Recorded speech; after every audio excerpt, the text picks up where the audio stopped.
So we all know that getting a driver's license is a huge rite of passage for teenagers, right? You couldn't wait for that moment to even get your temporary driver's license. But we all know that social distancing and COVID-19 has really gotten in the way of driving tests because you can't be within, less than 6 feet of distance with somebody. So Georgia has come up with a solution that has a few people concerned, simply waiving the test.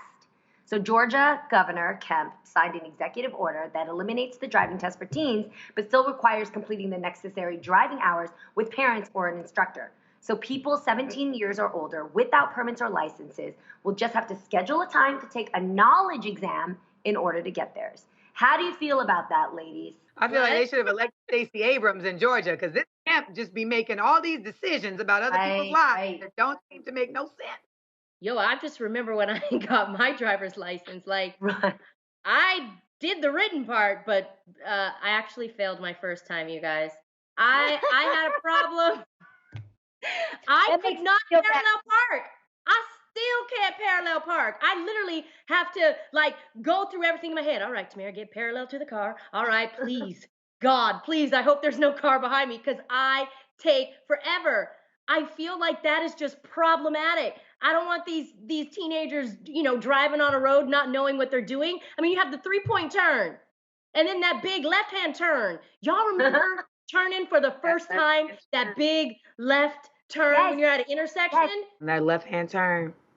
To this day, I'd be I'm telling you, I told you, the left-hand turn, your heart. I never I remember, because you see the cars coming and you're like, wait, should I go? Oh, but it's green and it's turning it. Oh, you have to go through those. You have to go through those moments to learn. And the thing about it is that, to your point, Tams, the combination of what you know on paper, but applying that in real time while there are other cars and other things going on. Because the fun fact is, people, I actually have taken the driven test, but I too failed. But I did pass the permit test. No, I did everything that they're requiring. I did all my hours in driving school. I had someone that was in the car with me, taught me how to drive. I did the written test. I passed it with flying colors. And then I did the driving test, and you guys already know this story, and I didn't fail. I didn't pass. I failed. Y'all want someone like me on the road with you? I think not. You know what, though? Not. This is the problem. They need to provide cars at the DMV. Because what happened was, when I was many moons ago, when I was in Detroit, in DMV, I had passed my written test, but I didn't have a car. And I didn't know nobody that had a car. So I went down to the DMV anyway, and I said, Lord, I don't know nobody with no car. How am I going to, do this? Y'all, seriously, to this day, I walked up to the thing. The lady looked at my application, and then she talked to somebody, and they were like, does she need to get a driving test? And I was like, oh, God, I don't have a car, because I didn't have one.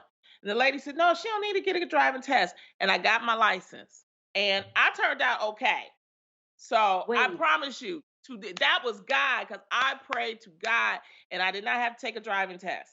And I hope they don't take my license now, because I never took a driving test. And you have now you're a pro. But I think the reason why you're a pro now is because of your experience. You're a great driver now, but it's the experience. You're a really good driver. You're a but good I driver think they should provide cars. That's all I'm saying. Like, for people like me that was poor, that, didn't have a car and didn't nobody that would, provide a car, at least provide a car, and then you'd be okay. But in Detroit, this was in Detroit. I don't know. They may do it now, provide cars now, but back then they didn't. You had to bring somebody with a car. Yeah. Fun fact, my aunt was the first woman to have a driver's license in Grenada. Who? My aunt. She was either the first or the youngest, but one of those two things. Oh, really? And I can't be driving, okay? Okay. Just out here driving. Like, her clutch went out on Market Hill in Grenada, and anybody from Grenada is like, oh, God, on Market Hill. Like, the clutch went out, and we had to reverse down Market Hill. I just remember being in that car, like, I hope I can drive like this one day. I hope I can drive like